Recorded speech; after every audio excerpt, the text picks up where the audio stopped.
அல்லேலூயா. கர்த்தருடைய பரிசுத்த நாமத்துக்கு மகிமை உண்டாவதாக. இப்பொழுதும் வாசிக்கும்படி கொடுக்கப்பட்ட வேத வசனம் யோவான் எழுதின சுவிசேஷம் 8ஆம் அதிகாரம் வசனம் 12. யோவான் எழுதின சுவிசேஷம் 8வது அதிகாரம். மறுபடியும் இயேசு ஜனங்களை நோக்கி, நான் உலகத்துக்கு ஒளியாக இருக்கிறேன், என்னை பின்பற்றுகிறவன் இருளிலே நடவாமல் ஜீவ ஒளியை அடைந்திருப்பான் என்றார். அல்லேலூயா. போன தடவை நம்ம உங்களுக்கு எடுத்து காமிச்சேன். என்னை பின்பற்றுகிறவன் இருளிலே நடவாமல் ஜீவ ஒளியை அடைந்திருப்பான். 2 பேர் அவங்களுக்கு உதாரணம் காமிச்சேன். ஒன்று ஐஸ்வர்யவான், இன்னொன்று அந்த பரிசேயன். அந்த பரிசேயனும் என்ன பண்ணுறான், தேவன் கொடுத்த அந்த பிரமாணங்களை கற்பனைகளை நான் கை கொள்கிறேன் அப்படின்றதுல அவனுக்கு என்ன ஒரு பெரிய ஒரு பெரிய காரியமாக அவன் நினைக்கிறான். அதை நான் மிகவும் சரியான முறையில் நான் கடைபிடிக்கிறேன் அப்படின்னு நினைக்கிறான். அந்த ஐஸ்வர்யவானும் அவனும் ஒரு இஸ்ரவேல் வம்சம் தான். அவன் என்ன பண்ணுறான், அவனும் நான் ஆண்டவருடைய பிரமாணங்களை தான் கை கொள்கிறேன், ஜெபம் பண்ணுறேன், உபவாசம் பண்ணுறேன், பண்டிகைகளை ஆசரிக்கிறேன், தசம பாகங்களெல்லாம் கரெக்டாக கொடுக்குறேன். அப்போ இப்படிப்பட்ட சுய கிரியைகளிலே அவங்க என்ன பண்ணுறாங்க, மேன்மை பாராட்டுறாங்க. ஆண்டவரை குறித்து அவங்க மேன்மை பாராட்டலை. ஆண்டவர் கொடுத்ததை நான் கடைப்பிடிக்கிறேன், அதில் நான் ரொம்ப கண்டிப்பானவனாக இருக்கிறேன், பக்தி வைராக்கியமெல்லாம் இருக்குது அப்படின்னு அவங்க நினைக்கிறாங்க. ஆனால் அதே நேரத்தில் அந்த பரிசேயனுடைய காரியங்களை நீங்கள் பார்த்தீங்கன்னா, அவன் இன்னொருத்தனோட கூட கம்பேரிசன் பண்ணுறான். இவனை போல இல்லை, இவன் பாவியாக இருக்கிறான். அது எதனால் வருது அந்த எண்ணம்? தேவனுக்கு மேன்மையை கொடுக்காதபடி தன்னுடைய சுய கிரியைகளை, ஆண்டவர் கொடுத்த கட்டளைகளை பிரமாணங்களை கை கொள்வதனால நான் மிகவும் உயர்ந்தவனாக இருக்கிறேன், இவன் பாவியாக இருக்கிறான் அப்படின்னு அவன் நினைக்கிறான். ஆண்டவர் அதற்காக கொடுத்தாரு. அல்லேலூயா. இந்த பூமியில் இந்த கற்பனைகளை கொடுத்தது பரிசுத்தமாய் வாழ, மற்றவர்களோடு அன்பு செலுத்த, மற்றவர்களோடு இணக்கமாய் வாழ, அதுக்கு தான் கொடுத்தாரு. இவன் என்ன பண்ணுறான் பார்த்தீங்களா, நான் இந்த ஆயக்காரனை போலவும் இராததினாலே. அல்லேலூயா. அதான் சொன்னேன், அந்த உங்களுடைய சுய கிரியைகள், உங்களுடைய சுய நீதி, அதை யாரோட கம்பேர் பண்ணுறாங்க, இன்னொருத்தவங்களோட நம்ம என்ன பண்ணக்கூடாது, கம்பேர் பண்ணக்கூடாது. அல்லேலூயா. அது போலவே அந்த ஐஸ்வர்யவான் அவனுடைய இருதயத்தில் என்ன இருந்தது, நான் ஒரு மேன்மையான வாழ்க்கை வாழ்கிறேன். அல்லேலூயா. அதான் காமிச்சேன் உங்களுக்கு. அவன் சம்பிரமமாய் வாழ்ந்தானா, அனுதினமும் சம்பிரமமாய் வாழ்ந்தானா. என்ன அது அர்த்தம்? என் வாழ்க்கை இப்படி தான் இருக்கணும். அல்லேலூயா. மற்றவங்கள குறித்து கவலை இல்லை. அவன் வாசலில் அந்த தரித்திரன் லாசர் இருக்கிறான், அதை பற்றி அவனுக்கு கொஞ்சம் கூட எண்ணமே இல்லை. அப்போது அவங்க ஆனால் பக்தியாக இருக்கிறாங்க. ஒருவன் தன்னுடைய இருதயத்திலே வைத்திருக்கிற காரியம் ஐஸ்வர்யம், இவன் தன்னுடைய சுய கிரியைகள், நான் கரெக்டாக இருக்கிறேன், நான் கரெக்டாக ஜபம் பண்ணுறேன், கரெக்டாக நான் உபவாசம் பண்ணுறேன், கரெக்டாக நான் பண்டிகைகளை கொண்டாடுறேன், கரெக்டாக நான் ஆலயத்துக்கு வர்றேன். அவன் என்ன பண்ணுறான், தன்னை குறித்து அதில் அவன் என்ன பண்ணுறான், மேன்மை பாராட்டுகிறான். அப்போது அதனால தான் ஆண்டவர் சொல்கிறாரு, அவர் சொல்கிறாரு, இந்த சுபாவங்கள் தான் ஒரு இருதயத்திலே பல காரியங்களை வைக்கிறதுனால, இப்படிப்பட்ட காரியங்களை இருதயத்தில் வைக்கும் பொழுது தேவன் அங்கே வைக்க முடியாமல் போயிடுது. அல்லேலூயா. நான் கரெக்டாக பண்ணுறேன், நான் சிறப்பாக இருக்கிறேன், எனக்கு என்னுடையது என்பது இப்படிப்பட்ட காரியங்களை இருதயத்தில் நாம் அதிகமாக வைக்க ஆரம்பிக்கும் பொழுது அங்கே தேவனுக்கு இடம் இல்லாமல் போய்விடுகிறது. ஆனால் சங்கீதக்காரன் சொல்றான் பாருங்க, உம்முடைய வாக்கை என்னுடைய இருதயத்திலே வைத்து வைத்தேன். அல்லேலூயா. உம்முடைய வாக்கை என்னுடைய இருதயத்திலே வைத்து வைத்தேன். இப்படிப்பட்ட காரியங்களை இருதயத்திலே நாம வைக்கும் பொழுது நம்மை அறியாதபடி நாம என்ன பண்றோமா, ஒரு அந்நிய அக்னிய நம்முடைய இருதயத்தில் வைக்கிறோம். அது நம்முடைய அபிஷேகத்தை கெடுத்து போடுகிறது. தேவனுக்கென்று வாழ்கிற வாழ்க்கையில ஒரு பெரிய குறைவான காரியத்தை ஏற்படுத்துகிறது. அல்லேலூயா.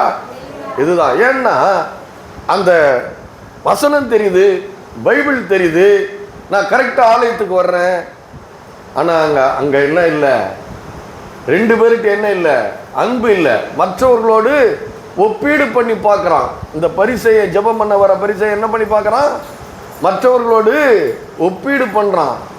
அதுக்காக நமக்கு இந்த கற்பனைகளெல்லாம் ஆண்டவர் கொடுத்தாரு, அதுக்காக நம்மளை ரட்சித்தாரு. அல்லேலூயா. என்ன சொல்றாரு, நான் போற சபையில் சொல்லுவாங்க, நமக்கு ஆண்டவர் இரக்கம் பாராட்டி இருக்கிறார். உண்மைதானே அது? அல்லேலூயா. பவுல் எழுதுகிறார், அக்கிரமத்திலையும் பாவத்திலையும் மரித்து போயிருந்தவர்களை உயிர்ப்பித்தார். இப்ப இங்க உயிர்ப்பித்த உடனே, ரட்சிக்கப்பட்ட உடனே மற்றவங்களை பார்க்குற பார்வை எப்படி இருக்கக்கூடாது, அற்பமாக பார்க்கக்கூடாது. இதுங்களுக்கு ஒன்றும் தெரில. அல்லேலூயா. அப்போ நான் இரக்கம் பெற்றவர்கள் இரக்கமாக தான் இருக்கணும். அல்லேலூயா. அதனால் மேலே இடம் கிடைச்சவனே விரல் நீட்டக்கூடாது. அல்லேலூயா. உனக்கு ஒன்றும் தெரியல சொல்லி கொடுக்கணும். அல்லேலூயா. ஆண்டவர் நமக்கு பாராட்டின கிருபையை நம்ம என்ன பண்ணணும், அடுத்தவங்களுக்கு சொல்லி கொடுக்கணும். இதுக்கு தான் ஆண்டவர் ஆசாரியர்களை, பரிசேயர்களை, இவங்களெல்லாம் ஏற்படுத்தினாரு. அவங்க என்ன பண்ணாங்க பார்த்தீங்கன்னா, அந்த அதிகாரம் வந்த உடனே, அந்த அந்தஸ்து வந்த உடனே மற்ற ஜனங்களை ரொம்ப அற்பமாக பார்த்தாங்க அவங்க. அல்லேலூயா. ஆனால் ஆண்டவர் யாரையாவது அற்பமாக பார்த்தாரா? இல்லை. என்னிடத்தில் வருகிற ஒருவனையும் நான் புறம்பே தள்ளுவதில்லை. உனக்கு ஒன்றும் தெரிலப்பா, உனக்கு சத்தியம் தெரிலப்பா, இது உன் தாய் தகப்பன் செஞ்ச பாவம், அதனால தான் உனக்கு இந்த மாதிரி வந்திருக்குது அப்படி சொன்னார். இல்லை. வந்தவொடனே என்ன சொன்னார், நான் உனக்கு என்ன செய்ய வேண்டும். நம்ம யாராவது ஒருத்தர் கஷ்டப்பட்டு இருக்கிறாங்கன்னா, ஏதாவது அவங்க குடும்பத்தில் ஒரு துன்பம் நடந்ததுன்னா நம்ம என்ன நினைக்கிறோம், இதுங்க என்ன பாவம் பண்ணிச்சோ. உடனே நம்ம மைண்ட் என்ன பண்ணுது, அல்லேலூயா, போகுதா இல்லையா? அப்படிதான் போகுது. அல்லேலூயா. எல்லாத்துக்குமே அவங்க செஞ்ச பாவம் கிடையாது. அப்போ அதனால தான் ஆண்டவர் என்ன பின்பற்றுகிறவன் என்ன பண்ணுவானா, ஜீவ ஒளியை அடைந்திருப்பான். அவரை பின்பற்றும் பொழுதுதான் நாம எவ்வளவு இரக்கம் பெற்றோம், எவ்வளவு தயவு பெற்றோம், எவ்வளவு அவரிடத்தில் ஆசீர்வாதம் பெற்றிருக்கிறோம் என்பது நமக்கு தெரியும். இன்னைக்கு அதே மாதிரி தான், இன்னைக்கு அதை பற்றி தான் ஒரு காரியத்தை நம்ம இன்னைக்கு பார்க்க போகிறோம். யோவான் எழுதின சுவிசேஷம் 9ஆம் அதிகாரத்தில் என்ன போட்டிருக்கு, 1, 2, 3. அவர் அப்புறம் போகையில் பிறவிக்குருடனாகிய ஒரு மனுஷனை கண்டார். அப்பொழுது அவருடைய சீஷர்கள் கேட்குறாங்க பாருங்க, அவருடைய சீஷர்கள் உடனே கேட்குறாங்க, ரபி, இவன் குருடனாய் பிறந்தது யார் செய்த பாவம், இவன் செய்த பாவமோ, இவனை பெற்றவர்கள் செய்த பாவமோ என்று கேட்டார்கள். அதற்கு இயேசு அவனுக்கு பிரதி, இவன் செய்த பாவமும் அல்ல, இவனை பெற்றவர்கள் செய்த பாவமும் அல்ல, தேவனுடைய கிரியைகள் இவனிடத்தில் வெளிப்படும் பொருட்டு இப்படி பிறந்தான் அப்படின்னு சொல்லிட்டு என்ன பண்றாரு, அவனுக்கு போய் அது என்ன பண்றாரு, 6ஆம் வசனம் சொல்லுகிறது, இவைகளை எல்லாம் சொல்லி மறுபடியும் சொல்றாரு பாருங்க. 5வது வசனத்துல, நான் உலகத்தில் இருக்கையில் உலகத்துக்கு ஒளியா இருக்கிறேன் என்று சொல்லி, இவைகளை சொல்லி அவர் தரையில துப்பி உமிழ் நீரினால் சேர் உண்டாக்கி அந்த சேற்றை குருடனுடைய கண்களில் மேல் பூசி, நீ போய் சீலோவாம் குளத்திலே கழுவு என்றார். அதற்கு சீலோவாம் என்பதற்கு அனுப்பப்பட்டவன் என்று அர்த்தமாம். அப்போ பார்த்தீங்கன்னா அப்படியே அவன் போய் கழுவி பார்வை அடைந்தவனாய் திரும்பி வந்தான். அப்பொழுது அவன் அயலாகத்தாரும் குருடனாக இருக்கையில் அவனை கண்டிருந்தவர்களும் இவன் உட்கார்ந்து பிச்சை கேட்டுக்கொண்டிருந்தவன் அல்லவா என்றார்கள். அல்லேலூயா. அப்போ ஆண்டவர் சொல்றாரு, உடனே நம்முடைய எண்ணங்கள் எப்படி போகுது? மனுஷர்களுடைய எண்ணங்கள் ஒரு காரியம் நடந்த உடனே ஒரு ஒரு ஒரு ஒரு குடும்பத்தில் ஒரு காரியம் நடந்த உடனே நம்முடைய எண்ணங்கள் எப்படி இருக்கிறது? அல்லேலூயா.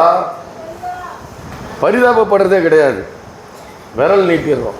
அல்லேலூயா.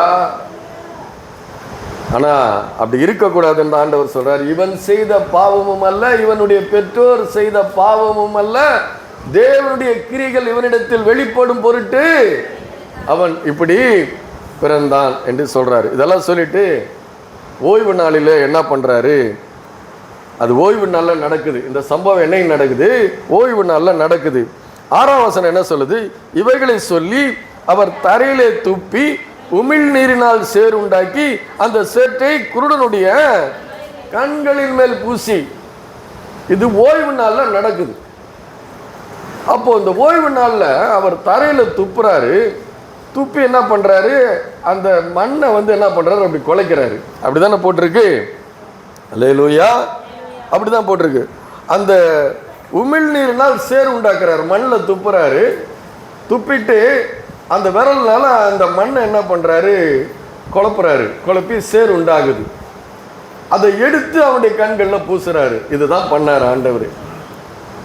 அதை என்ன, இது ஒரு குருடன் பார்வை அடைஞ்ச உடனே அது ஓய்வு நாள் என்பதை பரிசேயர்கள் என்ன பண்ணிட்டாங்க? அவங்க தெரிஞ்சு போச்சு. அவங்களுக்கு என்ன தெரிஞ்சு போச்சு? இது ஓய்வு நாள். 14ஆம் வசனம் சொல்லுது பாருங்க. இயேசு சேர் உண்டாக்கி அவன் கண்களை திறந்த நாள் ஓய்வு நாளாயிருந்தது. ஓய்வு நாளில் மண்ணை இப்படி குலைச்சதுனால அவங்க என்ன சொல்லிடுறாங்க? நீ உழுதுட்ட, ஓய்வு நாளை நீ பரிசுத்தமா ஆசரிக்கல, ஓய்வு நாளை நீ பரிசுத்தமாய் ஆசரிக்க வேண்டும். ஓய்வு நாள் இப்படி நீ நிலத்துல என்ன பண்ணக்கூடாது? சேர் உண்டாக்கிட்டாலே நிலத்தை உழுததற்கு சமானம் என்று அவர்கள் சொல்லிட்டாங்க. அல்லேலூயா. ஆண்டவர் ஓய்வு நாளை பரிசுத்தமாய் ஆசரிக்க நினைப்பாயாக அப்படின்னு சொல்றாரு. பாருங்க, 3 காரியம் நடக்குது ஓய்வு நாளில் நடக்கிறது. பார்த்தீங்கன்னா லூக்கா எழுதின சுவிசேஷம் 13ஆம் அதிகாரம் 10வது வசனம் 14 வரை, 10லிருந்து 14 வரை. ஒரு ஓய்வு நாளிலே அவர் ஜெப ஆலயத்திலே போதகம் பண்ணி கொண்டிருந்தார்.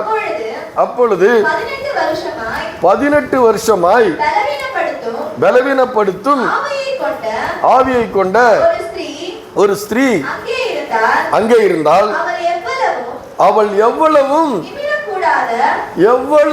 நிமிரக்கூடாத கூனியாய் இருந்தால். எத்தனை வருஷமா இருந்தாங்க? 18 வருஷமா ஆலயத்துக்கு போயிட்டு இருக்கிறாங்க. அல்லேலூயா. 18 வருஷமா அவ ஆலயத்துக்கு வர்றா. எத்தனை வருஷம் கூனியா இருக்கிறா?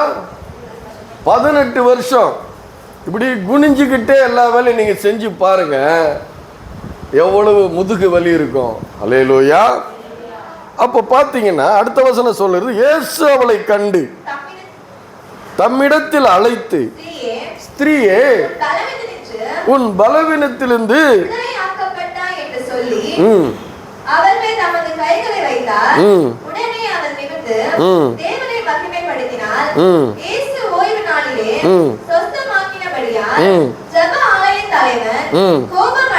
என்ன அடைனா சுகமாக்குனதுக்கு அந்த ஜபாலய தலைவன் என்ன பண்ணல? சந்தோஷப்படல. கோபம் அடைந்து ஜனங்களை நோக்கி, வேலை செய்கிறதற்கு 6 நாள் உண்டே, அந்த நாட்களில் நீங்கள் சொஸ்தமாக்கி கொள்ளுங்கள் என்று ஓய்வு நாளிலே அப்படி செய்யலாகாது என்கிறார். அதற்கு ஆண்டவர் பிற்பாடு பதில் கொடுக்கிறார். மார்க் எழுதின மத்தேயு எழுதின சுவிசேஷம் 12 5வது வசனமும் 6வது வசனமும் படிங்க. மத்தேயு 12:5-6.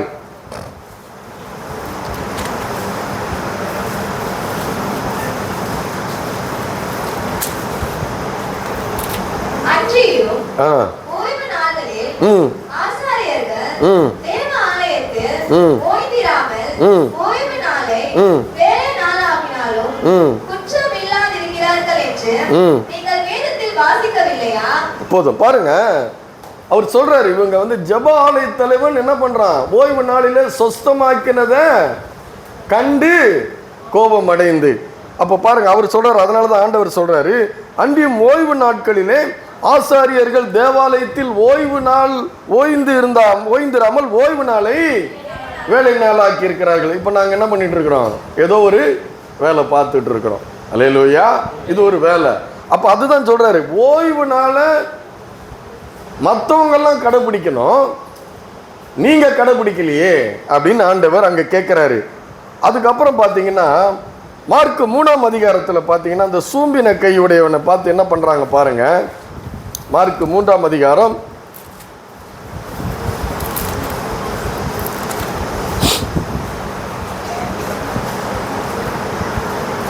1, 2, 3.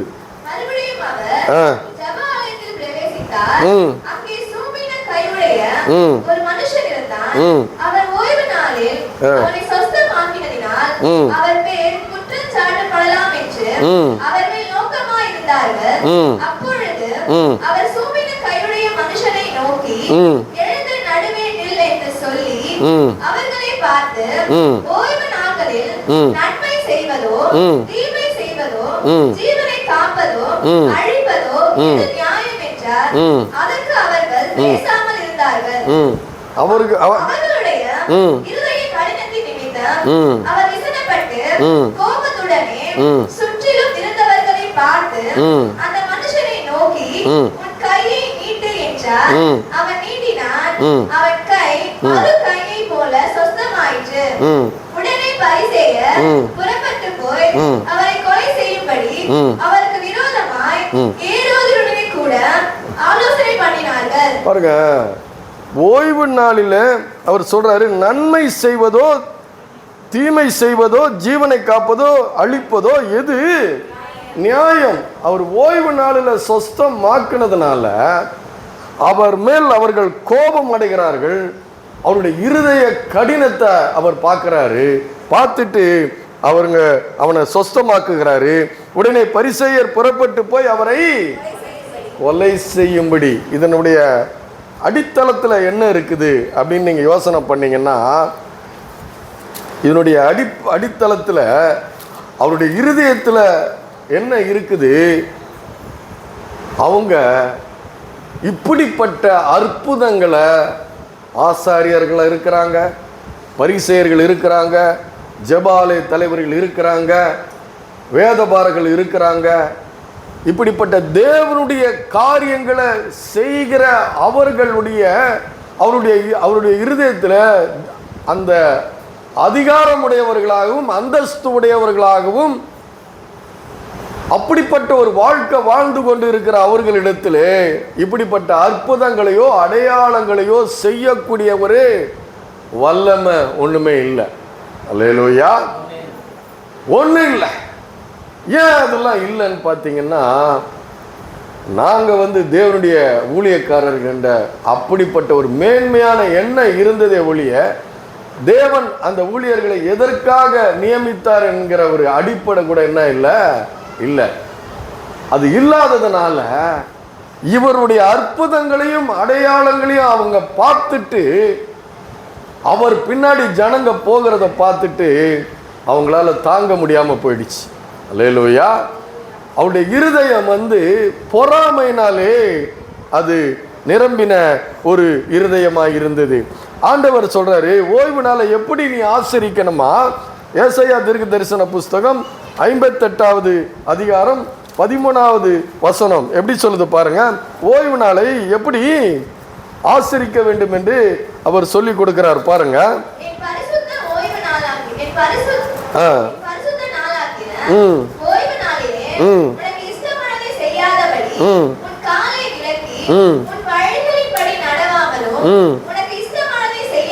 உன் சொந்த பேச்சை பேசாமலும் இருந்து ஓய்வு நாளை மன மகிழ்ச்சியின் நாள் என்றும் கர்த்தருடைய பரிசுத்த நாளை மகிமையுள்ள நாள் என்றும் சொல்லி அதை மகிமையாக எண்ணுவாயானால்.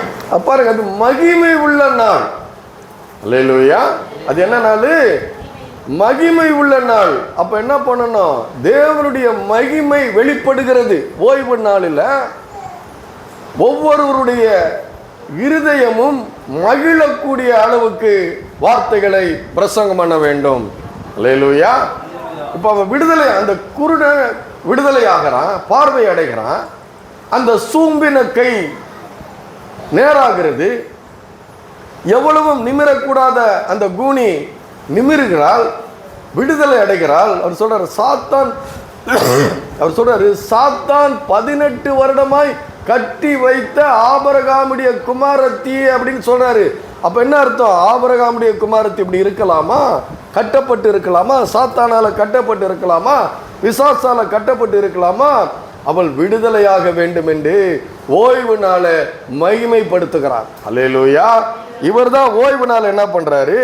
மெய்யாகவே இவர் தான் அவர் அதை மகிமைப்படுத்துகிறவராய் அவர் இருக்கிறார். இவங்க என்ன சொல்றாங்க? ஓய்வு நாளை பரிசுத்தமாய் ஆசரிக்க நினைப்பாயாக அப்படின்னு சொல்லிட்டு இவர் ஓய்வு நாளை கை கொள்ளாததினாலே இவர் தேவனிடத்திலிருந்து வந்தவர் அல்ல என்று அவர்கள் நினைக்கிறாங்க. ஒன்று. ரெண்டாவது, அவருடைய இருதயம் ஒரு பொறாமை நிறைந்த ஒரு இருதயமாய் மாறி இருக்கிறது. அது மாத்திரமல்ல, ஆண்டவர் சொல்றாரு, இருதய கடினம் உள்ளவர்களா இருக்காங்க, இரக்கம் உள்ளவர்களாகவே இல்லை. அல்லேலூயா. கொஞ்சம் கூட என்ன இல்லை, இரக்கமே இல்லை. இரக்கம் செய்கிறவன்னா இரக்கம் பெற்றுக்கொள்வான் என்று வேதம் சொல்லுகிறது. பாருங்க, இந்த பொறாமை இன்னைக்கு எடுக்கிற சப்ஜெக்ட் என்ன பார்த்தீங்கன்னா, இந்த பரிசேயர்களுடைய பொறாமையினால அவங்க என்ன பண்றாங்க? அவங்க பொறாமை வந்துருச்சுன்னா, இருதயத்தில் ஒரு பொறாமை வந்துருச்சுன்னா அது ஒரு அக்னி, அந்நிய அக்னி. அல்லேலூயா. அது என்ன அக்னி? அது நம்முடைய இன்றைக்கு இந்த கற்றுக்கொள்ள வேண்டியது என்னன்னா, நம்ம இரக்கம் உள்ளவர்களாக இருக்கணும். ஒன்று. ரெண்டாவது, பொறாமை. இந்த பரிசேயர்களை போல நம்ம என்ன பண்ணக்கூடாது? பொறாமை இருதயத்தில் இருக்கக்கூடாது.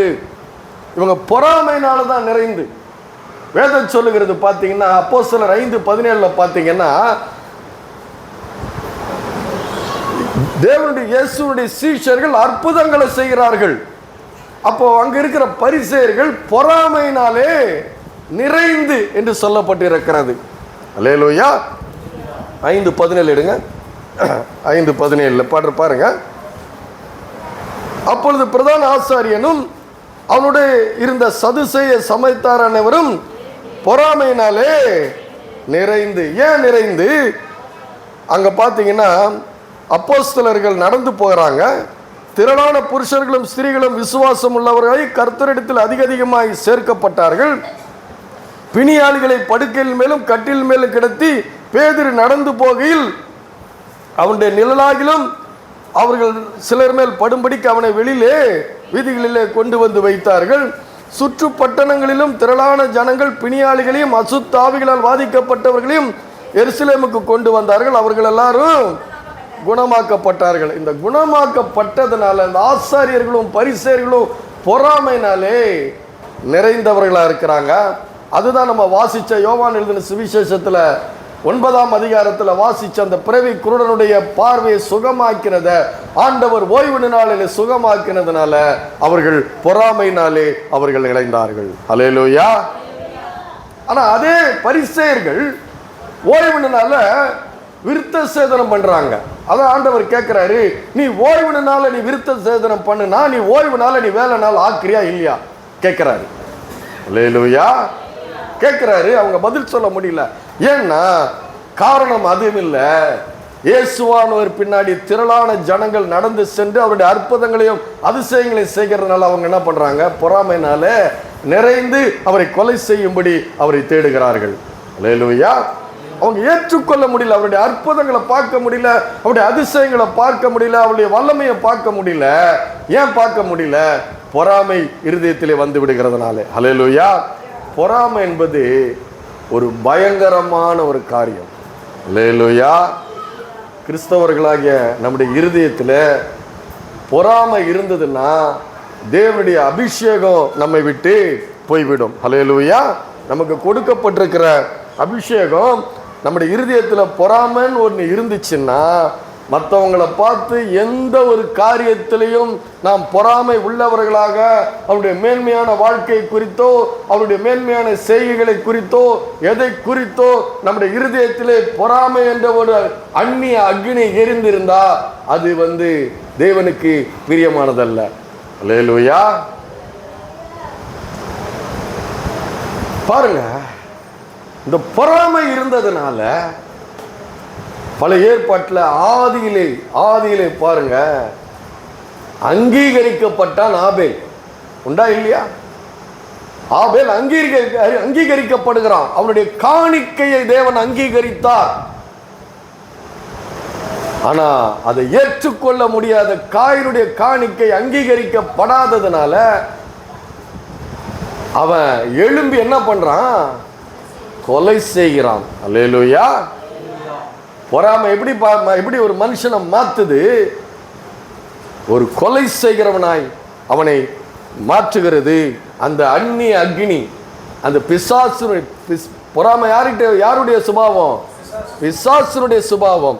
அந்த பிசாசுனுடைய சுபாவம் அபிஷேகம் பண்ணப்பட்ட நமக்குள்ள இருக்குமாயின் அதையும் வச்சுக்கிட்டு ஆண்டவருடைய அபிஷேகத்தை நம்ம என்ன பண்ண முடியாது? வைக்க முடியாது. அல்லேலூயா. இதெல்லாம் கிறிஸ்தவர்களாய் நாம, கிறிஸ்துவ விசுவாசிக்கிறவர்களாய் நாம நம்முடைய இருதயத்திலே என்ன இருக்குது, என்ன இருக்கக்கூடாது என்பதை நாம் ஆழமாய் அறிந்து கொள்ள வேண்டியவர்களாக இருக்கிறோம். ஏன் அவன் பொறாமை என்கிற அந்த சுபாவம் நம்முடையதல்ல, மனுஷனுடையதல்ல. மனுஷனுக்கு அது கொடுக்கப்படவில்லை. மனுஷன் கனத்தினாலும் மகிமையினாலும் தேவனுடைய சாயல்படி ரூபத்தின்படி உண்டாக்கப்பட்ட மனுஷனுக்கு பொறாமை இல்லை. அது யாரால வந்தது? பிசாசினாலே வந்தது. அந்த சுபாவம் இருந்ததுன்னா நம்ம என்ன பண்ணி போடும்? நம்மை அழித்து போடும். ஆண்டவர் ஆபேல் காயினை பார்த்து சொல்றாரு, நீ நன்மை செய்து, நீ ஏன் உன் முகநாடி வேறுபட்டது? 4ஆம் அதிகாரம் ஆதியாகமத்தில் எடுத்து பார்த்தீங்கன்னா உன் முகநாடி ஏன் வேறுபட்டது? நீ நன்மை செய்தால் மேன்மை இல்லையோ?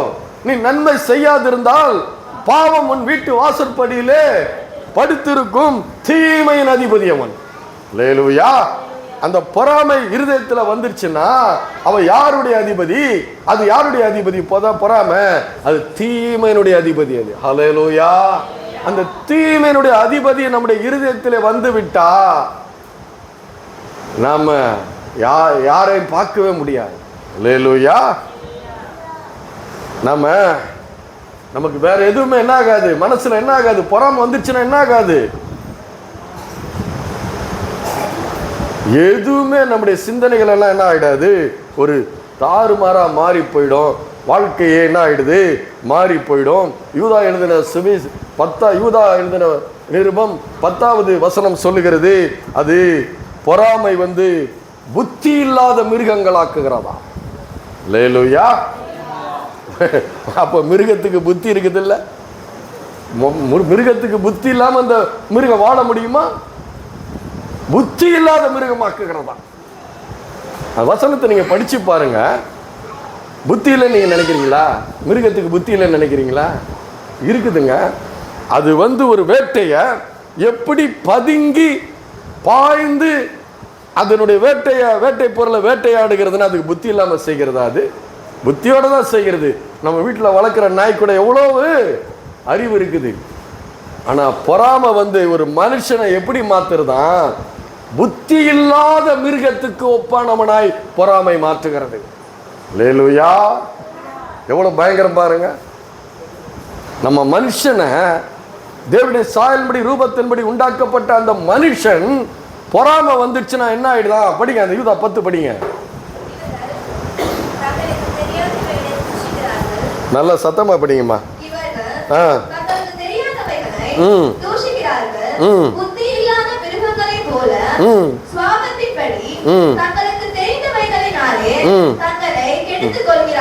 பொறாமை புத்தி இல்லாத மிருகங்களுக்கு ஒப்பானவனாய் ஒரு மனுஷனை அது மாற்றுகிறது. பாருங்க, ஏன் அப்படி மாற்றுது? நீங்க வேதத்தை நீங்க படிச்சு பார்த்தீங்கன்னா, சவுல் ராஜா அபிஷேகம் பண்ணப்பட்டவன். யாரால் அபிஷேகம் பண்ணப்பட்டவன்? அவ்வளவு பெரிய தீர்க்கதரிசியால அபிஷேகம் பண்ணப்பட்ட அந்த சவுல் ராஜாவா இருக்கும்போது தாவீதுக்கு ஒரு கிருபை கிடைக்குது. சொல்றாங்க ஜனங்க, சவுல் கொண்டது 1000, தாவீது கொண்டது 10000. இவன் ராஜாவா இருக்கிறான், சவுல் ராஜாவா இருக்கிறான், இவன் ஆடு மேய்க்கிறவனா இருக்கிறான். கோலியாத்தை கொல்வது நிமித்தம் அவனுக்கு அந்த மேன்மை கிடைக்கிறது. ஏன்னா அவன் இருதயத்தில் தேவன மேன்மையை வச்சிருக்கிறான். ஆனா சவுலுக்கு என்னைக்கு பொறாம வந்ததோ, தன்னை ராஜாவாக்கின தேவனை தேடாதபடி தாவீதை அழிக்க தேடினான். அல்லேலூயா. அப்ப அது புத்தி இல்லாத மிருகம் தானே. அவன் சொல்றான், ராஜாவாக்கும் போது சொல்றான், நான் ரொம்ப சின்ன கோத்திரம், அதுல என் குடும்பம் என்ன குடும்பம்? சின்ன குடும்பம். என்ன ராஜாவாக்குனார் ஆண்டவர். அல்லேலூயா. அப்ப அந்த ஆண்டவரை மறக்கலாமா? பொறாம வந்தது என்ன பண்ணுது? தேவனை தேடல. அல்லேலூயா. சொல்ல யோசிக்கணும். அவனுக்கு செஞ்சார் ஆண்டவர். தேவன் அவனுக்கு ஒரு ஆவியானவர் மூலமா அவனுக்கு ஒரு பெரிய காரியத்தை செய்ய வச்சாரு. அதே ஆண்டவர் என்ன அபிஷேகம் பண்ணி ராஜாவாக்கின ஆண்டவர் எனக்கும் அப்படிப்பட்ட மேன்மையை தருவார்னு என்ன பண்ணணும்? தேவனை நினைக்கணும். ஆனா பொறாம எப்படி ஆயிடுச்சு? புத்தி இல்லாத மனுஷனை போல ஆக்கி, ஒரு புத்தி இல்லாத மிருகத்தை போல ஆக்கி தேவனை தேட வேண்டிய அந்த சவுல் என்ன பண்றான்? தாவீதை தேடி கொலை செய்கிறதுக்கு பார்க்கிறான். நீங்க படிச்சு பாருங்க, அவனுடைய வாழ்க்கை முழுவதும் தாவீதை அழிக்க அவன் தேடிக்கொண்டே இருந்தான், தேவனை தேடல. ஆனா ஒரு குறிப்பிட்ட காலம் வந்தது, அவன் அழிந்து போனான். அல்லேலூயா. அழிந்து போனான். பொறாம என்ன பண்ணுது? நம்ம அழிக்குது. அதனாலதான் ஆண்டவர் சொல்றாரு, நீ என்னை பின்பற்றுகிறவன் இருளிலே நடவாமல் ஜீவ ஒளியிலே அவன் நடப்பான்றாரு. பாருங்க, அந்த ஆண்டவர் அதனாலதான் என்ன சொல்றாரு பாத்தீங்கன்னா, அந்த பரிசேயர்களை பார்த்து சொல்றாரு. லூக்கா 4ஆம் அதிகாரம் 24 27 படிங்க. லூக்கா 4 24 27. ஆனாலும் தீர்க்கதரிசி ஒருவன் தன் ஊரிலே அங்கீகரிக்கப்பட மாட்டான் என்று மெய்யாகவே உங்களுக்கு சொல்கிறேன். அன்றியும் எலியாவின் நாட்களிலே 3 வருஷமும் 6 மாதமும் வானம் அடைபட்டு தேசமெங்கும் மிகுந்த பஞ்சம் உண்டாயிற்று. இஸ்ரவேலருக்குள்ளும் அநேக விதவைகள் இருந்தார்கள். ஆயினும் எலியா சீதோன் நாட்டில் உள்ள சரப்தா என்னும் ஊரிலிருந்து விதவையிடத்திற்கு அனுப்பப்பட்டானே அல்லாமல் மற்றொருவரிடத்திலும் அனுப்பப்படவில்லை. அல்லாமலும் எலிசா தீர்க்கதரிசியின் காலத்திலே இஸ்ரவேலருக்குள்ளே அநேக குஷ்டரோகிகள் இருந்தார்கள். ஆயினும் சீரியா தேசத்தானாகிய நாகமானே அல்லாமல் அவர்களில் வேறொருவருக்கும் சுத்தமாக்கப்படவில்லை என்று சத்தியத்தின்படியே உங்களுக்கு சொல்லுகிறேன் என்றார். பாருங்க, அவர் என்ன சொல்றாரு? ஆண்டவர் என்ன சொல்றாரு? ஃபர்ஸ்ட் அவர் தான் அங்க சுவிசேஷம் அறிவிக்கிறாரு. அறிவிக்கும் போது 4:17-18 என்ன சொல்லப்பட்டிருக்கு பாத்தீங்கன்னா, அப்பொழுது ஏசாயா தீர்க்கதரிசன புஸ்தகம் அவரிடத்தில் கொடுக்கப்பட்டது. அவர் புஸ்தகத்தை விரித்த பொழுது, கர்த்தருடைய ஆவியானவர் என் மேல் இருக்கிறார், தரித்திரருக்கு சுவிசேஷத்தை பிரசங்கிக்கும்படி என்னை அபிஷேகம் பண்ணினார், இருதயம் நறுங்குண்டவர்களை குணமாக்கவும், சிறைப்பட்டவர்களுக்கு விடுதலையும், குருடருக்கு பார்வையை பிரசித்தப்படுத்தவும், நொறுங்குண்டவர்களை விடுதலையாக்கவும், கர்த்தருடைய அனுக்கிரக ஒரு வருஷத்தை பிரசித்தப்படுத்தவும் என்னை அனுப்பினார்னு சொல்லிட்டு அவர் இந்த தினம் இந்த உங்கள் காதுகள் கேட்க இந்த வசனம் வேத வாக்கியம் நிறைவேறிட்டுன்னு சொல்றாரு. அதை பார்த்துட்டு அவங்க சொல்றாங்க, இவன் யாருடைய குமாரன் அல்லவா? தச்சனுடைய குமாரன் அல்லவா? இவனுடைய சகோதரர்கள் எல்லாம் நம்ம மத்தியிலே இருக்கிறார்களே என்று சொல்றார்கள். அவர் அந்த வசனத்தை படிச்சுட்டு தன்னை பத்தி படிச்சுட்டு தான் அனுக்கிரக வருஷத்தை பத்தி பேசுறாரு. அனுக்கிரக வருஷம் என்ன? விடுதலையினுடைய வருஷம். அல்லேலூயா. அனுக்கிரக வருஷம் என்பது விடுதலையின் வருஷம். அதை பிரசங்கிக்க நான் வந்திருக்கிறேன், உங்கள் வாழ்க்கையில் நான் விடுதலையை கொடுக்க வந்திருக்கிறேன் அப்படின்னு சொல்லி தான் அநேகருடைய வாழ்க்கையில் அவர் விடுதலையை கொடுத்தார். அல்லேலூயா. அவர் செய்த அற்புதங்கள் புஸ்தகம் கொள்ளாத அளவுக்கு இருக்கிறதுன்னு வேதம் சொல்லுகிறது. அப்போது பார்த்தீங்கன்னா இதெல்லாம் படித்து சொல்லிட்டு தான் சொல்கிறாரு, உங்களுக்குள்ள அநேக விதவைகள் இருந்தார்கள். எங்க இஸ்ரவேலருக்குள்ள அநேக விதவைகள் இருந்தார்கள். ஆனாலும் எலியா தீர்க்கதரிசி சரப்தா என்கிற அந்த ஊர்ல இருக்கிற அந்த விதவைன்கிட்ட தான் அனுப்புனேன், உங்ககிட்ட நான் அனுப்பல. அல்லேலூயா.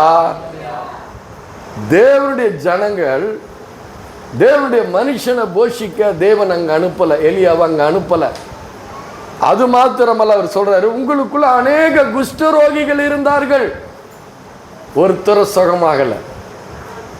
சீரியா தேசத்தானாகிய நாகமான் தான் சுகமானா, உங்ககிட்ட இருந்த குஷ்டரோகிகள் ஒருத்தரும் சுகமாகல. அவ்வளவு பெரிய அற்புதங்களையும் அடையாளங்களையும் செய்து பாலும் தேனும் ஓடுகிற அந்த கானான் தேசத்துல கொண்டு வந்து அங்க உங்களை வச்சு உங்களுக்கு ஒரு ஓய்வு நாளையும் கொடுத்து உலகத்துல அந்த காலகட்டத்தில் உலகத்துல எல்லா ஜனங்களும் 7 நாள் வேலை செஞ்சாங்க.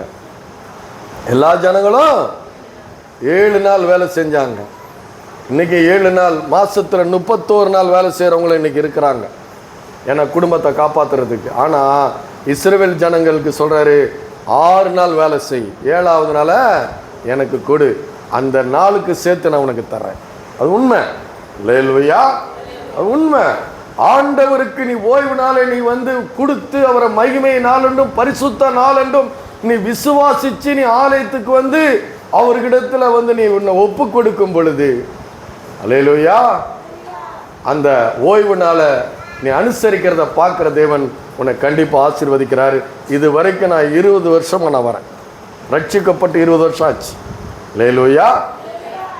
ஆண்டவர் குறைவே வைக்கல, நிறைவாக தான் அவர் நடத்தி கொண்டு வருகிறார். அதனால தான் ஆண்டவர் சொல்றாரு, அதுல இரக்கம் இல்லை, அன்பு இல்லை. அவங்க கிட்ட என்ன இல்லை, இதை நான் கரெக்டாக கடைபிடிக்கிறேன், எல்லாத்துலேயும் தசம்பாப்பா கொடுக்குறேன், பண்டிகை கொண்டாடுறேன், எல்லாத்துலேயும் பண்ணுறேன், ஆனால் என்ன இல்லை, இரக்கம் இல்லை. உங்ககிட்ட இரக்கம் இல்லை, பொறாமை இருக்குதுன்றாரு. யாரை பார்த்து? பரிசேயர்களை பார்த்து என்ன சொல்றாரு? பொறாமை இருக்குது. அதனால தான் சொன்னேன், உங்களுக்கு 2 உதாரணம் காமிச்சேன். ஒன்று சவுல் ராஜாவை காமிச்சேன், இன்னொன்று காயினை காமிச்சேன். யோசேப்பினுடைய சகோதரர்கள் என்ன பண்ணாங்க? 11 சகோதரரும் அவனுக்கு காண்பிக்கப்பட்ட அந்த தரிசனத்தை குறித்து அவன் மேல் பொறாமை கொண்டுதான், அல்லேலூயா, பொறாமை கொண்டுதான் குழியில போடுறாங்க, வித்து போடுறாங்க, அடிமைக்கு வித்து போடுறாங்க. அப்படிப்பட்ட சூழ்நிலைகள் எல்லாம் அவங்க இருக்கிறாங்க. ஆனா ஏன் அப்படி இருக்கிறாங்கன்னா, அவங்க இருதயம் இருளை விரும்புகிற இருதயமாய் அவர்களுக்கு இருக்கிறது. அல்லேலூயா. அந்த 9ஆம் அதிகாரம், யோவான் 9ஆம் அதிகாரத்தில் சொல்றாங்க பாருங்க, கடைசியில் சொல்றாங்க பாருங்க,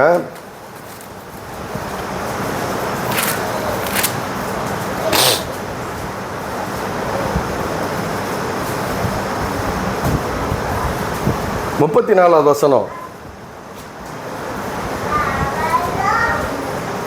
34 யோவான்.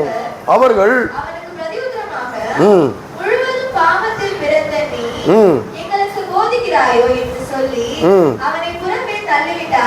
பாருங்க, அவன் பேசுறான். என்ன பேசுறான்? அவன் குருடனா இருக்கும் பொழுது பார்வை அடைகிறான். பார்வை அடைந்ததை அவர்கள் ஏற்றுக்கொள்ளுகிறார்கள்.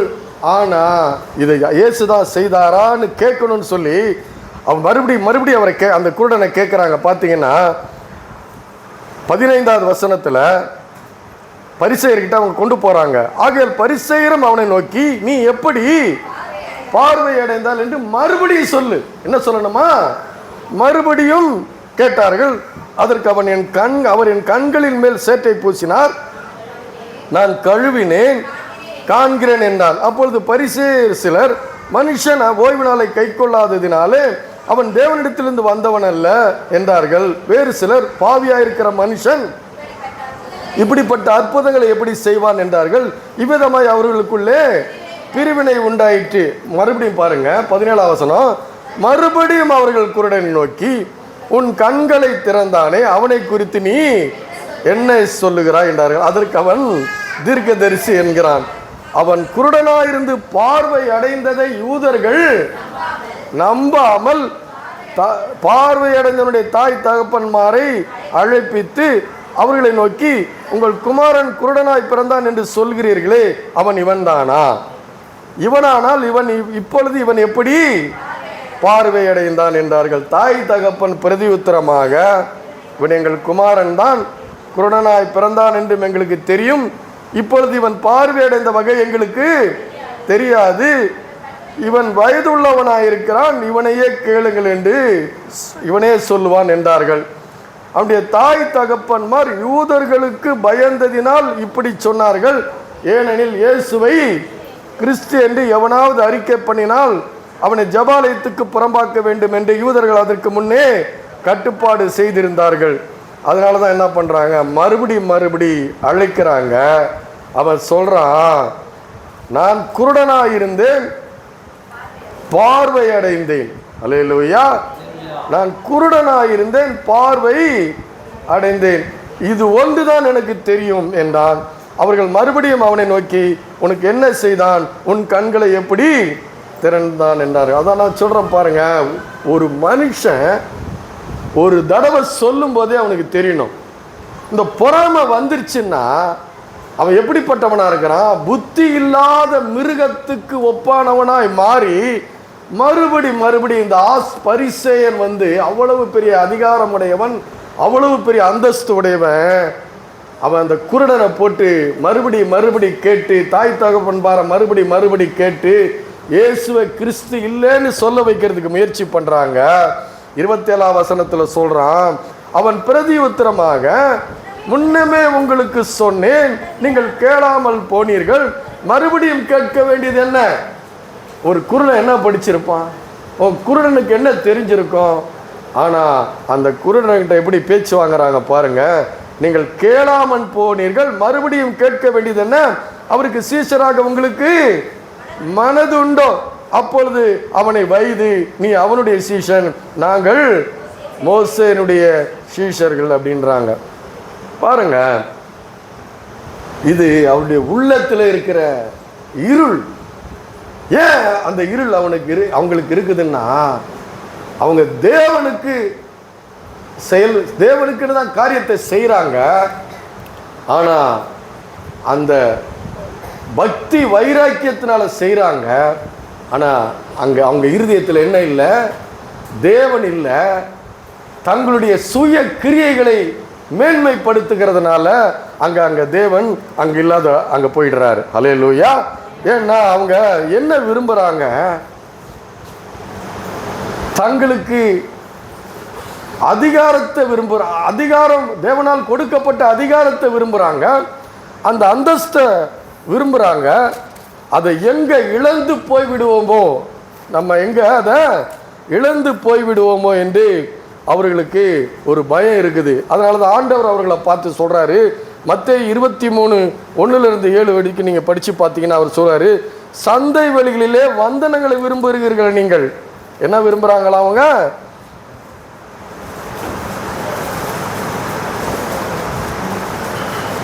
மத்தேயு 23:1-7. பின்பு இயேசு ஜனங்களையும் தம்முடைய சீசர்களையும் நோக்கி, வேதபாரகரும் பரிசேயரும் மோசேனுடைய ஆசனத்தில் அமர்ந்திருக்கிறார்கள், அதிகாரத்தில் அமர்ந்திருக்கிறார்கள். அங்கே நீங்கள் கை கொள்ளும்படி அவர்கள் உங்களுக்கு சொல்லுகிற யாவையும் கை கொண்டு செய்யுங்கள். அவர்கள் செய்கையின்படியோ செய்யாதிருங்கள். சுமப்பதற்குரிய பாரமான சுமைகளை கட்டி மனுஷர் தோள்களின் மேல் சுமத்துகிறார்கள், தாங்களோ ஒரு விரலினாலும் அவைகளை தொடமாட்டார்கள். யாரு அவங்க? என்ன பண்ணுவாங்க, சொல்றாங்களாம், ஜனங்களுக்கு சொல்றாங்களாம், அவங்க சொல்றத அவங்க கடைபிடிக்கிறது இல்லை. அல்லேலூயா. அன்னைக்கு ஒருத்தர் பேசிட்டு இருந்தார் பாருங்க. பேசிட்டு இருக்கும்போது அவர் சொன்னாரு, எங்க சபையில் இன்னைக்கு 25 ஊழியக்காரங்க இருக்கிறாங்க அப்படின்னாரு. அல்லேலூயா. எத்தனை ஊழியக்காரங்க? 25 ஊழியக்காரங்க இருக்கிறாங்கன்னாரு. இந்த பைபிளை படிக்கலாம், பைபிளை படிக்கலாம், படிக்கிறத புரிஞ்சு கொள்ளலாம். வசனம் எங்கே இருக்குன்னு தெரியும். என்ன தெரியும்? வசனம் எங்கே இருக்குன்னு தெரியும். சிலரெல்லாம் பார்த்தீங்கன்னா கரெக்டாக அந்த வசனத்தை எடுத்துருவாங்க, டக்கு டக்குன்னு வசனத்தை பரட்டி எடுத்துருவாங்க. பைபிள் வந்து ஆதியாகமத்திலிருந்து வெளிப்படுத்துதல் வரைக்கும் நல்லா தெரியும். அதில் இருக்கிற ஒவ்வொரு காரியங்களும் நல்லா தெரியும். ஆனால் அந்த தெரிஞ்சு ஊழியக்காரங்களாக வந்து ஊழியம் பண்ணுறது ஒரு வகை, ஊழியம் பண்ணலாம். ஏன்னா இன்னைக்கு எல்லாருக்குமே வந்து படிப்பு இருக்குது, இந்த வேத புஸ்தகம் இருக்குது. அதனால் எல்லாருமே என்ன பண்ணிடலாம்? படிச்சிடலாம் இல்லையா? படிச்சிடலாம், தெரிஞ்சிடும் விஷயத்தை, என்ன பண்ணிடும்? நல்லா புரிஞ்சிடும், ஊழியம் பண்ணலாம். ஆனால் வாழ்க்கை எப்படி இருக்கிறது? மேலே நின்று பேசுகிறோம் இல்லையா? மேலே நின்று பேசுகிறோம். பேசும்போது பொறாமை இருக்கக்கூடாது, பெருமை இருக்கக்கூடாது, அன்பு இருக்கணும், இதெல்லாம் நம்ம பேசிடலாம். ஆனால் வாழ்க்கை எப்படி இருக்கிறது? அவருடைய வாழ்க்கை தனிப்பட்ட வாழ்க்கை. மரம் எப்படியோ கனி அப்படி இருக்கும். அல்லேலூயா. ஆனால் என்ன, அதுதான் சொல்கிறார். அதுக்கு தான் அவர் சொல்கிறார். இதை என்ன சொல்கிறாரு? ஆகையால் நீங்கள் கை கொள்ளும்படி அவர்கள் உங்களுக்கு சொல்லுகிற யாவையும் கை கொண்டு செய்யுங்கள், அவர்கள் செய்கையின்படி செய்யாதிருங்கள். அவர்கள் சொல்லுகிறார்கள், சொல்லியும் செய்யாதிருக்கிறார்கள். அல்லேலூயா. மரத்தை எதனால் அறிவீர்கள்? கனியினாலே அறிவீர்கள். அல்லேலூயா. முட்செடியில் அத்திப்பழம் கிடைக்குமா கேட்குறாரு. அல்லேலூயா. அதனால் பிரசங்கம் பண்ணுகிற, எப்படி பிரசங்கம் பண்ணுகிறோமோ அப்படி வாழ வேண்டும். அல்லேலூயா. அதை பரிசேயர்கள் செய்யல, தேவனுக்குரிய காரியங்களை செய்துடுறாங்க. இருதயமோ என்னவா இருக்குது? அவங்களுடைய இருதயம் யுத்தமாக இருக்கிறது. சங்கீதத்தில் பாருங்க, சங்கீதம் 52:3 அவர் சொல்றாரு. சங்கீதம் 52:3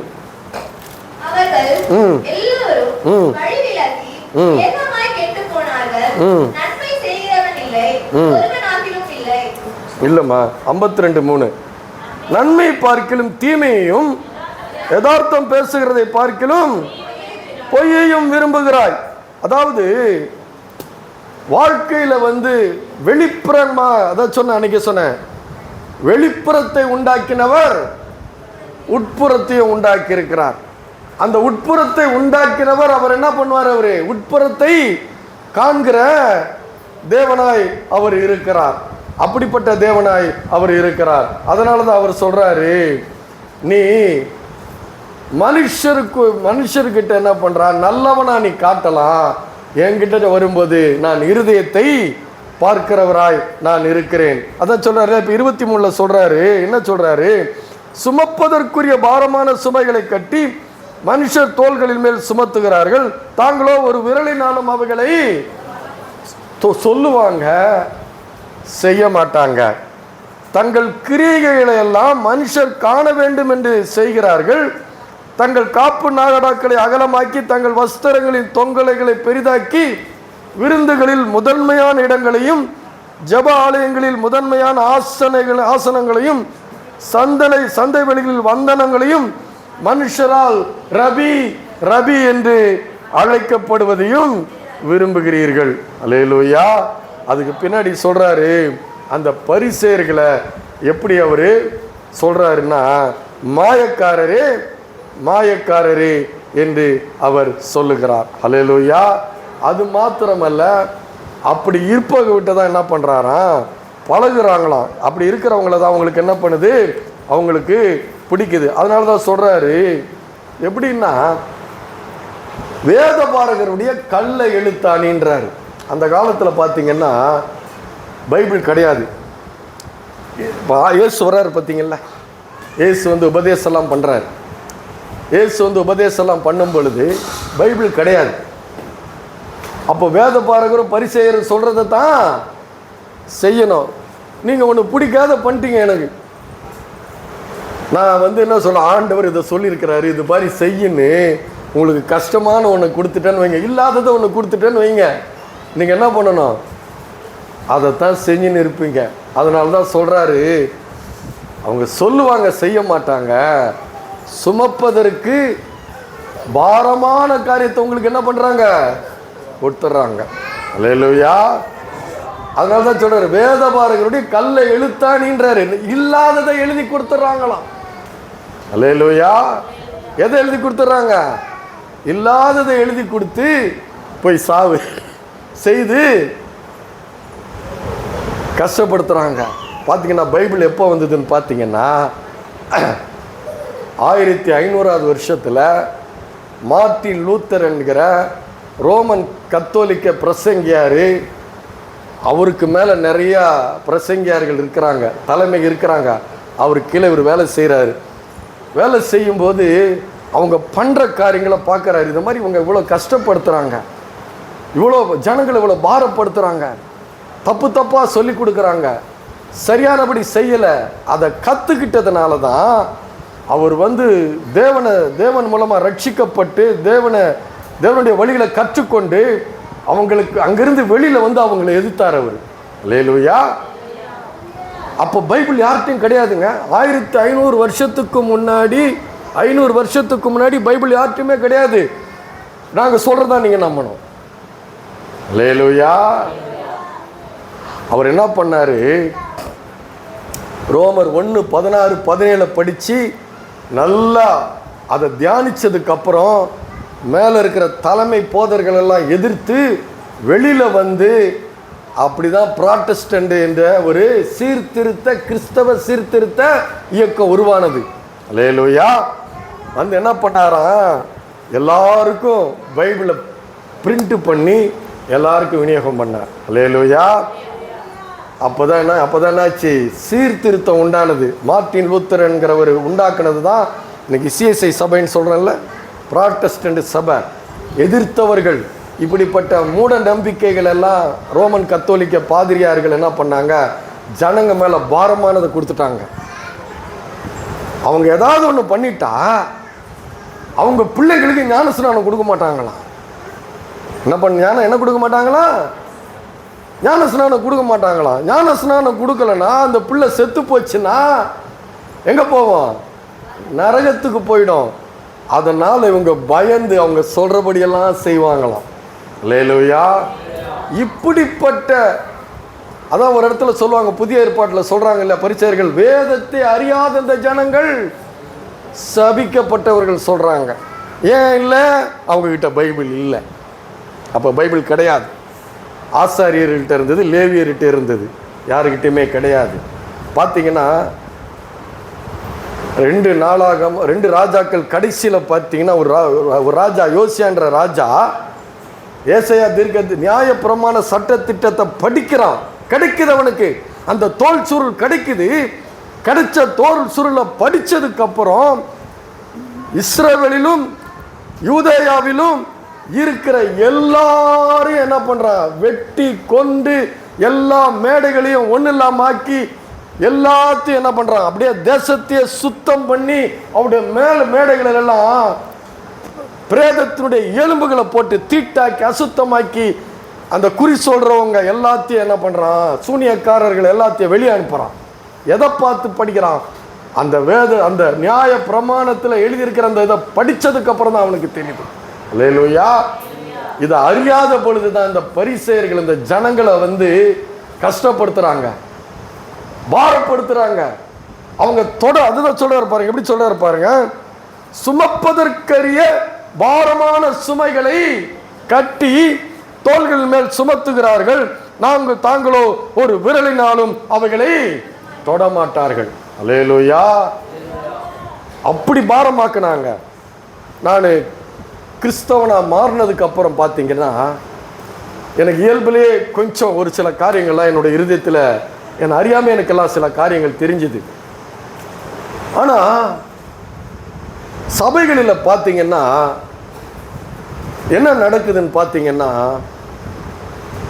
ஒரு ஒரு ஒரு உங்களுக்கு ஒரு தேவைக்குன்னு வர்றீங்க நீங்கள், ஒரு தேவைக்குன்னு வரும் பொழுது அவங்க முதல்ல என்ன சொல்கிறாங்க? உங்களுக்கு இந்த தேவை இருக்குதா, ஜெபம் பண்ணுங்க. ஒரு 10 செவ்வாய்க்கிழமை நீங்கள் உபவாசம் இருந்து ஜெபம் பண்ணுங்கன்னு சொல்லித்தராங்க. அது தப்பு இல்லை, அதை நான் பெருசாக குறை சொல்ல மாட்டேன். உபவாசம் இருக்கணும், ஜெபம் பண்ணணும், பரிசுத்தமாக வாழணும், அதில் எந்த விதமான மாற்றமும் இல்லை. ஆனால் நான் ஒன்று கேட்குறேன், கிறிஸ்தவம் என்பது கர்த்தர் என்ன செய்திருக்கிறார் உனக்கு, அதுதான். என்னது? கர்த்தர் உனக்கு என்ன செய்திருக்கிறார், எனக்கு அதான் சொல்லி கொடுத்தாங்க. அதனால தான் எனக்கு கிறிஸ்துவின் மீது எனக்கு அன்பு வந்தது. எப்படி யார் மீது அன்பு வந்தது? கிறிஸ்துவின் மீது அன்பு வந்தது. என் வாழ்க்கை இப்படி இருக்குது, நான் ஆசீர்வதிக்கப்படுவேனா, நான் நல்லா இருப்பேனா, என் இருதயத்தில் சமாதானம் இருக்குமா, என் பிள்ளைங்க நல்லா இருப்பாங்களா, என் குடும்பம் நல்லா இருக்குமா, அப்படி தேவையோடு தான் நான் போகிறேன். அப்போ அவர் சொல்கிறாரு, நீ உன்னுடைய இயேசு கிறிஸ்துவை இருதயத்தில் விசுவாசித்து தேவன் அவரை மரித்தோரிலிருந்து உயிரோடு எழுப்பினார் என்று நீ விசுவாசித்தால் நீ ரட்சிக்கப்படுவாய். அல்லேலூயா. அவர் என்ன சொல்றார்? இயேசு கிறிஸ்து உனக்கு எல்லாவற்றையும் செய்து முடித்து விட்டார். அல்லேலூயா. அவரை விசுவாசிச்சா போதும். அல்லேலூயா. இயேசு கிறிஸ்துவை நீ ரட்சகர் என்று உன்னுடைய இருதயத்தில் விசுவாசித்து நீ நாவிலே அறிக்கையிட்டால் நீ ரட்சிக்கப்படுவாய். அல்லேலூயா. அந்த ரட்சிக்கப்படுவாய்ன்றதுல என்ன இருக்குது? உனக்கு பரிசுத்தம் கொடுக்கப்பட்டு விட்டது, தேவனுடைய நீதி கொடுக்கப்பட்டு விட்டது. இந்த ரெண்டும் கொடுக்கப்பட்டு விட்டதனால நீ தேவனுடைய சன்னிதானத்தில் போய் நீ ஜெபம் பண்ணா நீ பெற்றுக்கொள்ளலாம். அல்லேலூயா. ஆனா என்ன சொல்லி கொடுக்குறாங்க? 10 நாள் 10 செவ்வாய்க்கிழமை உபவாசம் இரு. அப்போ உங்களுக்கு என்னது? அது ஒரு பாரம். வேலையாயிடுதா இல்லையா? ஆகுதா இல்லையா? என்ன சொல்ல மாட்டேன்றீங்க? வேலை தானே அது. ஆனால் கிறிஸ்தவம் அப்படி அல்ல. அதெல்லாம் பண்ணணும். இலவசமாய் அவருடைய கிருபையினாலே விசுவாசத்தை கொண்டு ரட்சிக்கப்பட்டீர்கள். இது உங்களால் உண்டானதல்ல, இது தேவனுடைய. இப்படி விசுவாசிச்சு அவர்கிட்ட கேட்டாலே கொடுத்துருவாரு. இதெல்லாம் இந்த கிரியைகள் எல்லாம் நீ என்ன பண்ண வேண்டியதில்லை, செய்ய வேண்டியதில்லை. அவர் கொடுத்துட்டாரு, விசுவாசிக்கிற கொடுத்துட்டாரு, கொடுத்ததுனால செய்யணும். இப்போ அல்லேலூயா. அவர் எனக்கு செய்தார். நான் இவ்வளோ பெரிய பாவியாக இருந்தேன், இவ்வளோ பெரிய பாவியாக இருந்தேன். ஆனால் பாருங்க, அந்த ஆண்டவர் எவ்வளோ பெரிய அன்பு. அந்த அன்புனால அவர் எனக்கு என்ன பண்ணிட்டாரு, இப்படி பண்ணிட்டாரு. இனிமே நான் என்ன பண்ண போறேன்? அவருக்கென்று வாழ போகிறேன். இது பாரமா? இது ஆசையா செய்கிறோம். ஆனால் அதுக்கு முன்னாடி 10 வாரம் நீங்கள் உபவாசம் இருந்தாலும் கொடுத்துருவாரு. அப்போ நீங்கள் என்ன பண்ணுவீங்க? என்ன சொல்லுவீங்க? நான் 10 நாள் உபவாசம் இருந்தேன், 10 செவ்வாய்க்கிழமை உபவாசம் இருந்தேன். உங்கள் கிரியை மேன்மை பாராட்டுறீங்களா இல்லையா? வந்துருதா இல்லையா? கிறிஸ்தவம் அது இல்லை. அல்லேலூயா. என் நாமத்தினால எதை கேட்டாலும் கொடுப்பேன். அல்லேலூயா. ஆனால் இந்த பரிசேயர்கள் இப்படி எல்லாம் பாரமாக்குனதுனால தான் அவர் சொல்றாரு, சுமப்பதற்கரிய பாரத்தை சுமக்கிறாங்க. விடுதலை இவர் அப்படியே விடுதலை ஆக்குகிறான். அல்லேலூயா. இவன் செய்த பாவமும் அல்ல, இவன் பெற்றோர் செய்த பாவமும் அல்ல, தேவனுடைய கிரியைகள் வெளிப்படும் போட்டு அவன் இப்படி பிறந்த. நாமெல்லாம் அப்படிதான் பிறந்திருக்கிறோம். ஏதோ ஒரு வகையில் நம்ம அக்கிரமத்திலையும் பாவத்திலையும் மரித்து போய் இப்படிதான் பிறந்திருக்கிறோம். கிறிஸ்துவண்ட வரோம், கிறிஸ்து நம்மளை ரட்சித்தாரு. ஆனா பரிசேயர்களை நாங்க ஏதாவது பாரத்தை கொடுத்தா அது பாரம். அது அல்லேலூயா, பாரம் தானே அது. இயேசுவண்ட வாங்க, இயேசு ரட்சகரை ஏற்றுக்கொள்ளுங்க, கேளுங்க, உங்களை விடுதலை ஆக்குவார்.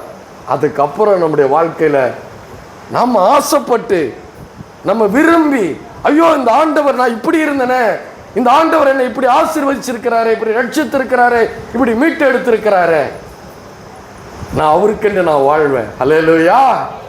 அதுதாங்க பரிசுத்தம். அதுதான் விரும்பி வாழ வைக்கணும். கிறிஸ்தவத்தில் பாரமாக்க கூடாது, விரும்பி வாழ வைக்கணும். அவர் செய்த காரியங்களை சொல்லணும். நான் நினச்சி பார்ப்பேன், என் வாழ்க்கை எப்படி சபிக்கப்பட்ட வாழ்க்கையாக இருந்தது.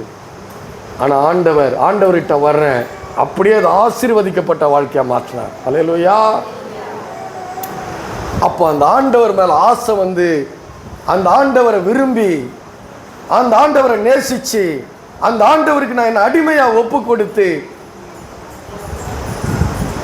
என்னுடைய வாழ்க்கை அவருக்கென்று வாழ, பரிசுத்தமும் நீதியும் உள்ள ஒரு வாழ்க்கை வாழ ஒப்பு கொடுக்கும் பொழுது அது ஆண்டவர் அப்படிப்பட்ட வாழ்க்கை நான் வாழ ஆரம்பிக்கிறேன். அப்போது நம்முடைய வாழ்க்கையில் அப்படியே வாழ்ந்துடுறோமா? நம்முடைய வாழ்க்கையில் சில நேர சிந்தனைகள் வந்து தாறுமாறாக வருதா வரலையா? அப்போது ஆண்டவர் எனக்கு செஞ்சதை நான் நினைக்கணும். அந்த நேரத்தில் தான் நினைக்கணும், ஆண்டவர் எனக்கு இவ்வளோ செஞ்ச ஆண்டவருக்கு நான் இப்படி என்னுடைய சிந்தனை இப்படி போக விடலாமா? அல்லேலூயா. அது பாரம் இல்லைல்ல, இது பாரமாக இருக்கா? நீ உபவாசம் இருந்து முழங்கால நின்று எல்லாத்தையும் பெற்றுக்கொண்டா உன்னுடைய கிரிகளை நீ மேன்மை பாராட்டுவியா பாராட்ட மாட்டியா? பாராட்டுவீங்க. அதை நான் விரும்புறதில்லை.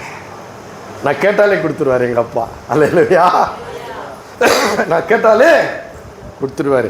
அதனால நான் என்ன பண்ணுறது? அப்பா கிட்ட அடிக்கடி போகிறது. அல்லேலூயா. தினந்தோறும் போகிறது. அதைத்தான் பாருங்க, பாரமாக்கிட்டாங்க. அதான் சொல்றாரு, நீங்கள் சுமப்பதற்குரிய பாரமான சுமைகளை கட்டி மனுஷர் தோள்களின் மேல் சுமத்துகிறார்கள், நாங்களோ ஒரு விரலினாலும் அவர்களை தொடமாட்டார்கள். அவர்கள் தொடமாட்டாங்க. அப்போ ஆலயத்துக்கு போகிறதுக்கு சந்தோஷமாக போகிறது, ஒரு பாரமாக இல்லை. எவ்வளோ பாரமாக இருந்தாலும் சரி, ஆலயத்துக்கு என்ன பண்ணுறது? ஓடுறது. ஏன் வரல? கேட்க வேண்டியதே இல்லைல்ல. இப்படி பிரசங்கம் பண்ணிட்டா ஆண்டவர் உனக்கு அவ்வளோ செய்திருக்கிறாரு, அவ்வளோ ஆசீர்வதிச்சிருக்கிறாரு அப்படின்னு நம்ம சொல்லிட்டோம்னா ஆலயத்துக்கு வர்றதுக்கு யாராவது கஷ்டப்படுவாங்களா? காரணம் யாராவது சொல்லுவாங்களா? சொல்ல மாட்டாங்க. அல்லேலூயா. காரணமே சொல்ல மாட்டாங்க, ஓடி வந்துருவாங்க. அல்லேலூயா. ஆண்டவர் எனக்கு சந்திச்சிருக்கிறார். மகிழ்ச்சியோடைய கர்த்தருக்கு ஆராதனை செய்து ஆனந்த சத்தத்துடனே அவருடைய சந்நிதி முன் வாருங்கள், வந்துருவாங்க. அல்லேலூயா. அதான் சங்கீதக்காரன் சொல்றான், சிறு மலையிலிருந்து மெர்மோன் மலையிலிருந்து உம்மை நான் நினைக்கிறேன். ஒரு சூழ்நிலை நிமித்தம் அவன் எருசலேமை விட்டு ஓடி போறான். ஆலயத்துக்கு போக முடியாது, அப்படி ஜபாலயத்துக்கு போக முடியாது, நான் தூரதேசத்துக்கு ஓடுகிறேன்னு அவன் என்ன பண்றான்? வாஞ்சிக்கிறான். அல்லேலூயா. அதனால தான் அவன் சொல்றான், யோவான் எழுதின சுவிசேஷத்தில் அந்த குருடன் சொல்றான் பாருங்க,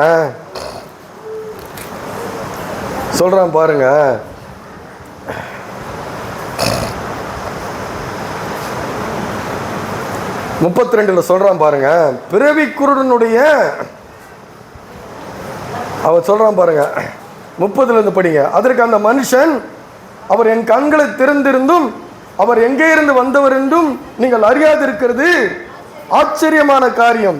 பாவிகளுக்கு தேவன் செவி கொடுக்கிறதில்லை என்று அறிந்திருக்கிறோம்.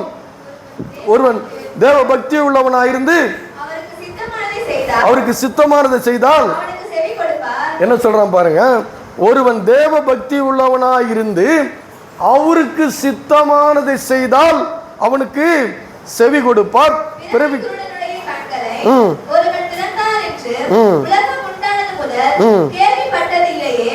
அவருக்கு பிரதியுத்தரமாக,